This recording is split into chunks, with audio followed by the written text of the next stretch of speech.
Hey there, welcome to the Bible in 5. We are in this video going to be covering 2 Corinthians, which you're going to be reading this week. This is actually not Paul's technically his second letter, but actually like his fourth letter to the Corinthians. So after he wrote his first letter to the Corinthians, right, to help them sort out their problems, he got a report back that there was essentially like a rebellion happening in the church. And there were a bunch of people saying, "Who's Paul to tell us what to do? We don't care about him. He has no authority over us." And so there were a group of teachers and leaders in the church who were essentially leading like a rebellion, a coup against Paul. And so Paul, in response to that, wrote what he describes in 2 Corinthians. He describes it as a severe letter that caused them sorrow. And it was a letter where he was essentially just really challenging them, saying that rebelling against him and his leadership is essentially rebelling against the gospel itself because they have compromised on the gospel and are being disobedient to Christ. And so their response to that was positive. A bunch of people in the church said, "You're right, we are being selfish. Paul is very gracious. He's our leader. God's the one who's appointed him to be our leader for this time." And so after that positive response, Paul wrote this letter that we have right here. And essentially in chapters 1 through 7, Paul is writing to encourage and to say, "I'm sorry that I had to write a severe letter, but you guys it wasn't just that you were, offending me." He said, "Your rebellion against me was actually showing that there's something in your hearts that's not consistent with what it means to be a follower of Jesus."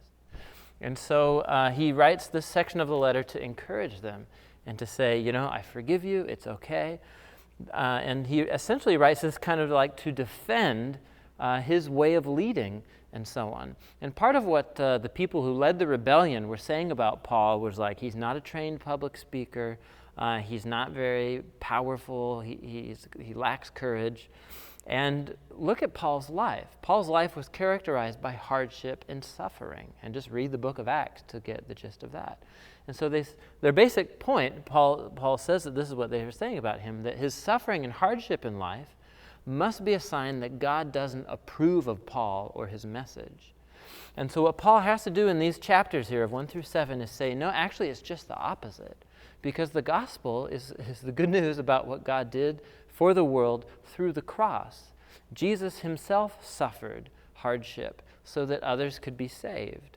And so what Paul is doing in this is a very powerful kind of application to of the gospel to daily life.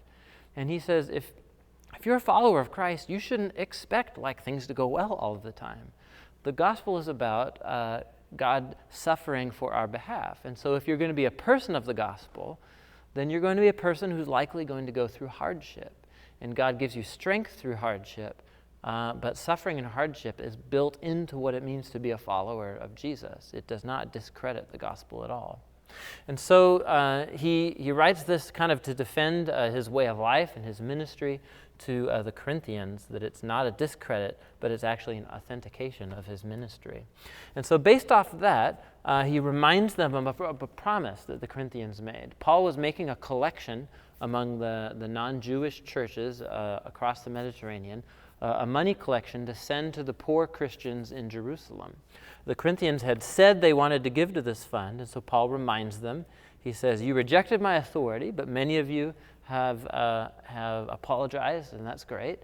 So don't forget that God wants his people who are being changed by the gospel to be people of generosity." These two chapters are some of the key chapters in the New Testament that talk about financial generosity as a natural part of what it means to be a follower of Jesus. Very powerful chapters here. And then in the final chapters of the book, Paul comes to address directly his opponents in Corinth, the people in Corinth who were still opposed to him and still reject him. And essentially he returns to the themes of the earlier part of the letter.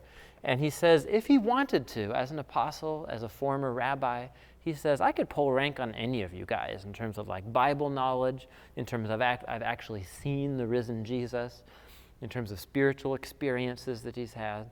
But he says, I'm not going to do that, because in a community of Jesus, to be a leader or to exercise authority doesn't mean I get to call the shots and tell you to do whatever I want. he says, actually, remember, the gospel is about God suffering hardship for our benefit.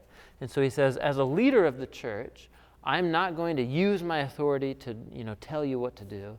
I'm actually going to serve you and love you, and through that way be a leader and a servant leader. Very powerful chapters here. And his basic point is that power and authority in a community of Jesus is shown through weakness and service and love, not by claiming your rights and telling other people what to do. And so these are very powerful chapters here, exploring what it means to have influence and how we should behave and treat each other in the church community of Jesus because of the gospel. Very powerful. So 2 Corinthians is one of Paul's most personal letters. It comes right from his heart. He's been hurt by these people. They've reconciled.